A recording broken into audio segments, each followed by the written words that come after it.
bom dia ao Sam, que está lá no Palácio dos Bandeirantes, um bom dia também a todo mundo que está Uhum. acompanhando aqui esse evento que a gente do Metrópole está transmitindo.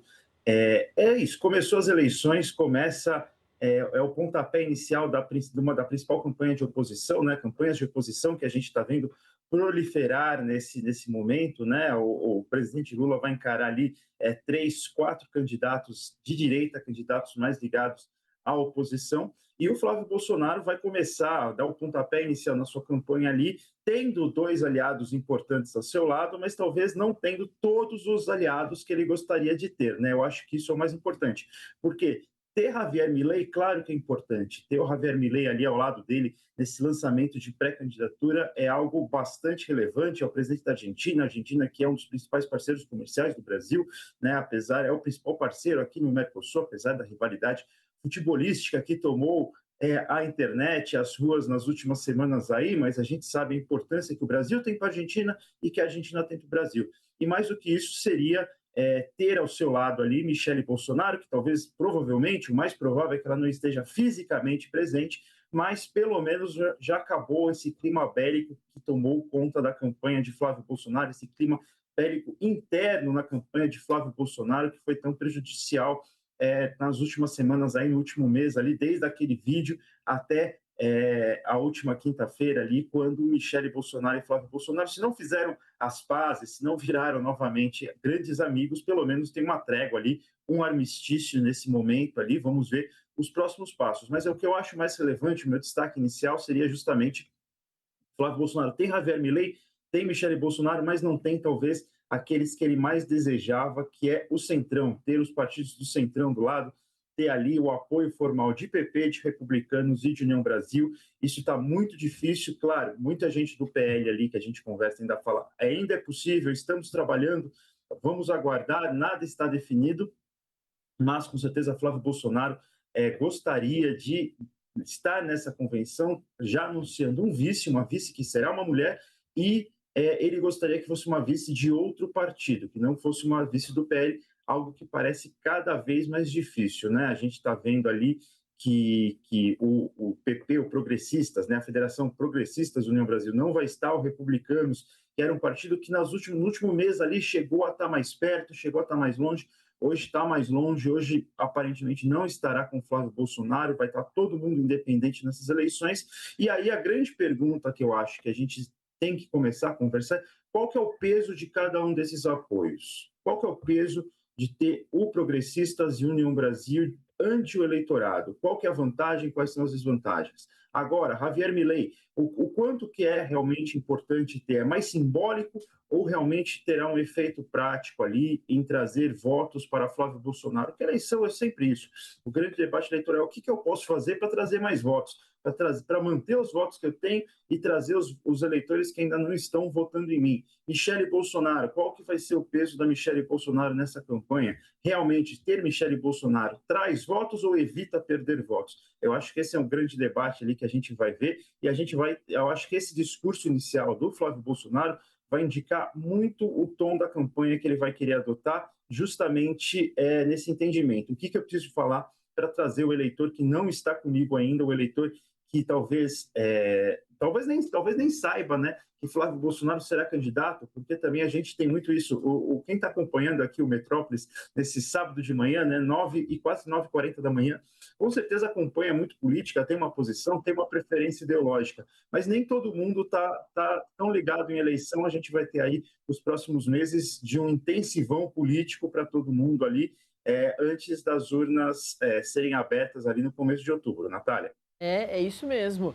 E acabou a Copa, que era o grande destaque, né, na vida do quase do mundo todo, mas do brasileiro é uma situação que impacta bastante, né? Mas acabou a Copa, o Brasil inclusive nem avançou muito e agora essa virada de página já vem o próximo capítulo, que é bem extenso, dura 3 meses aí, um pouquinho mais, que é de eleições. E o jornalista gosta muito.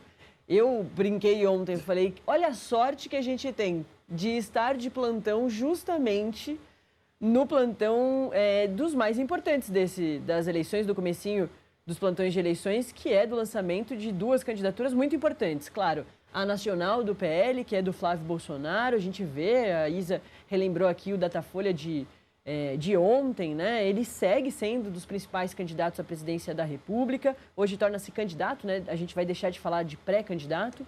E também, claro, Fernando Haddad, que é uma candidatura estadual, mas que em 2022 foi fundamental para o presidente Lula.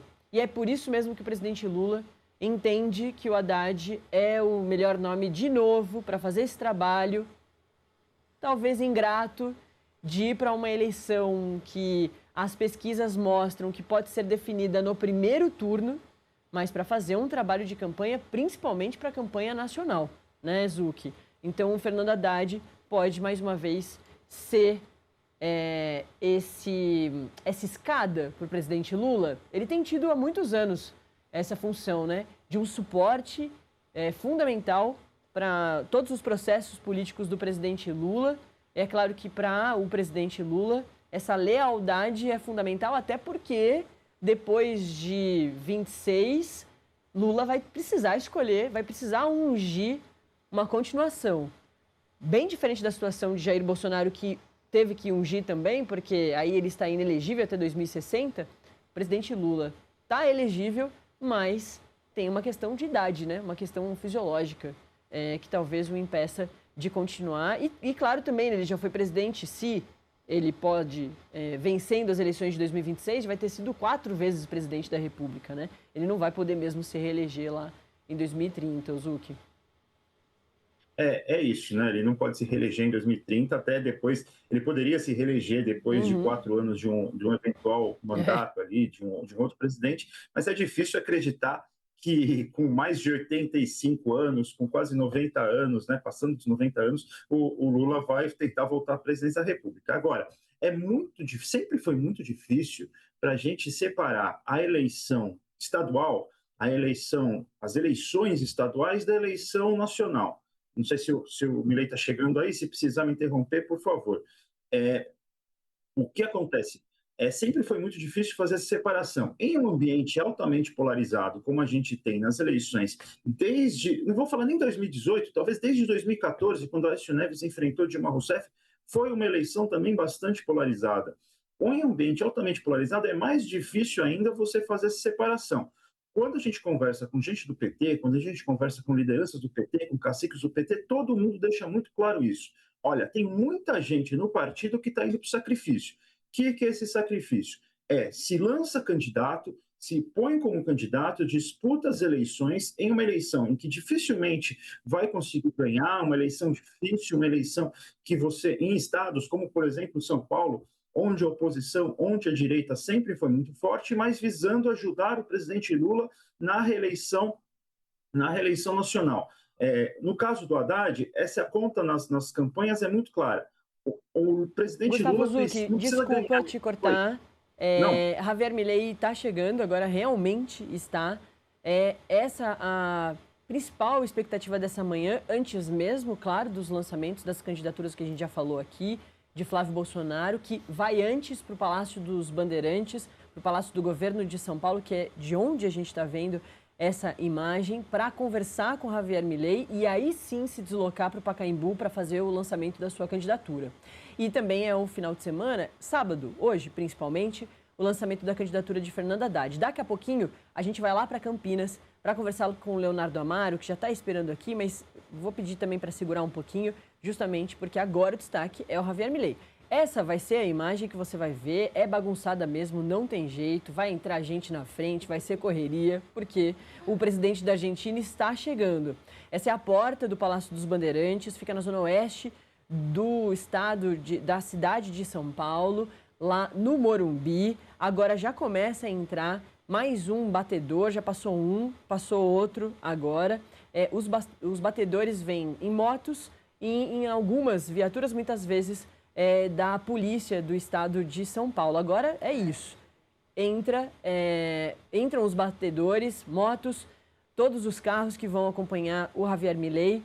Se a gente tiver o áudio do Samuel Puncher também fazendo a narração de lá, pode me avisar que eu passo para o Sam, senão eu continuo fazendo toda essa narração de tudo que a gente está vendo. A gente pode, inclusive, ampliar a imagem aberta exatamente toda, talvez até, de repente, tirar a tarja daqui a pouquinho, para nada atrapalhar a imagem do Javier Milei. O Samuel Puncher está fazendo todo esse deslocamento aí para a gente não perder nenhum detalhe, porque o que mais importa dessa imagem é o encontro do Javier Milei saindo do carro e cumprimentando o Tarcísio de Freitas, governador do estado de São Paulo, que já